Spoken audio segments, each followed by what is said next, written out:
कोकणातील प्रत्येक अपडेट जाणून घेण्यासाठी आजच माझे कोकणच्या सोशल मीडिया प्लॅटफॉर्मला लाईक, फॉलो आणि सबस्क्राईब करा. पुण्यातील स्वारगेट बस आगारात 26 वर्षीय तरुणीवर अत्याचार घडल्याची घटना घडली. फलटणला निघालेल्या तरुणीला चुकीच्या शिवशाही बसमध्ये नेऊन आरोपीने अत्याचार केला. या घटनेनंतर माजी आमदार वैभव नाईक यांनी महिलांच्या सुरक्षिततेबाबत चिंता व्यक्त करत राज्याच्या गृहमंत्र्यांवर टीका केली आहे. खरं तर महाराष्ट्रामध्ये कायदा सुव्यवस्था राहिली नाहीये हे अनेक प्रकरणांवर दिसून आलेले आहे. आज दुर्दैवाने पुण्यामध्ये जी घटना घडली त्या घटनेची तक्रार दिल्यामुळे ही लोकांसमोर आणली. याआधी सुद्धा नाव शिवशाही आणि वागणूक मात्र निजामशाहीपेक्षा मोठी गैरवागणूक या राज्यामध्ये महिलांना मिळत आहे की असा प्रश्न आमच्या मनामध्ये निर्माण झाला आहे. काल दुर्दैवाने ही घटना घडल्यानंतर तिथे गेलेल्या गृह राज्यमंत्र्यांनी कशा पद्धतीने तिथलं परिस्थिती हाताळली किंवा कशा पद्धतीने दिलं तो महिलांचा अपमान करण्याचं काम गृह राज्यमंत्र्यांनी केलेलं आहे आणि त्यामुळे पीडित महिलेला न्याय मिळाला पाहिजे. खरं तर यासाठी लोकांनी रस्त्यावर उतरावं लागेल कारण या सरकारकडनं कुठलीही अपेक्षा आता लोकांची राहिली नाहीये. त्यामुळे लोकांनी सुद्धा या संदर्भात आवाज उठवणं गरजेचं आहे की सामान्य महिलांना आज सामान्य एसटीतनं प्रवास कोण करतंय? सामान्य महिला या ठिकाणी एसटीतनं प्रवास करत आहेत, सामान्य लोक प्रवास करत आहेत. आज एखाद्या ठिकाणी पुणे हे शिक्षणाचं माहेरघर आहे त्यामुळे अनेक विद्यार्थिनी हे संपूर्ण राज्याच्या कानाकोपऱ्यातनं त्या ठिकाणी येत असतात आणि त्यांच्या बसेस त्यांची प्रवासी हे खरं तर सकाळीच त्या ठिकाणी पोहोचतात पहाटेच्या दरम्यान आणि त्यामुळे अशा या पुण्याच्या याच्यामध्ये संपूर्ण आज जर त्यांना योग्य कारवाई नाही झाली तर लोकांचा विश्वास या ठिकाणी उडेल. त्यामुळे पोलिसांनी कुठलाही दबाव न करता कारवाई केली पाहिजे आणि त्यासाठी शिवसेनेने काल जसं पुण्यामध्ये आंदोलन केलं तसं राज्यामध्ये आंदोलन आता लवकरच करेल आणि या महिलांना न्याय दिल्याशिवाय शिवसेना स्वस्थ बसणार नाही. कोकणातील महिलाही असुरक्षित आहेत. 1 किलोमीटर अंतरावर ओरसगाव टोलनाक्यावर पोलीस आणि उत्पादन शुल्क अधिकारी पथक तैनात असतं. दिवसाढवळ्या महामार्गानजीक महिलेचा अर्धवट जळालेला मृतदेह आढळलाय.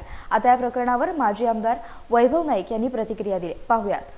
असेल की गेल्या 3 दिवसापूर्वी एका महिलेचा मृतदेह मुंबई गोव्याच्या हायवेला या ठिकाणी मिळाला आहे आणि तिथनं पोलिसांचं सातत्याने 1 किलोमीटर अंतरावर पोलिसांचं पथक त्या ठिकाणी सातत्याने 24 तास लोकांच्या गाड्या अडवण्याचं काम करत असतं.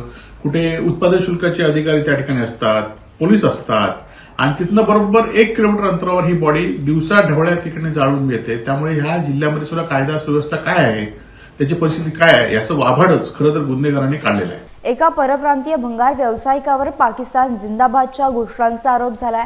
खरंच या कुटुंबानं भारताविरोधात घोषणा दिल्या का हे पोलिसांनी तपासलं पाहिजे. तसेच सिंधुदुर्ग जिल्ह्यात महसूल विभागाची टोळी कार्यरत आहे की काय असा प्रश्न देखील माजी आमदार वैभव नाईक यांनी उपस्थित केलाय.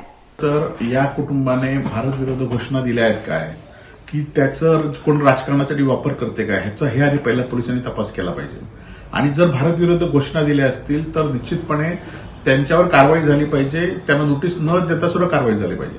परंतु या आपण सगळ्या बघितलं ह्या सोशल मीडियावरच सगळ्या भूमिका आहेत की या ठिकाणी कुठलाही घोषणा कोणी दिली किंवा आदल्या दिवशी घोषणा दिली आणि दुसऱ्या दिवशी पद्धतशीरपणे जमवण्याचं काम कोणी केलं ह्या सगळ्या गोष्टीचा पोलिसांनी तपास केला पाहिजे.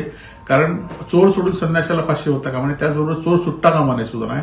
आणि जे कोण भारत आता आपण बघितलं असेल की काल एका परप्रांतीय बांगलादेशीला भारतीय जनता पार्टीच्या सरपंचांनी दाखला दिला, 7/12 त्याचा असेसमेंट उतारा त्या ठिकाणी त्याला दिला आणि त्याला रेशन कार्ड, आधार कार्ड सगळं करण्यात दिलं.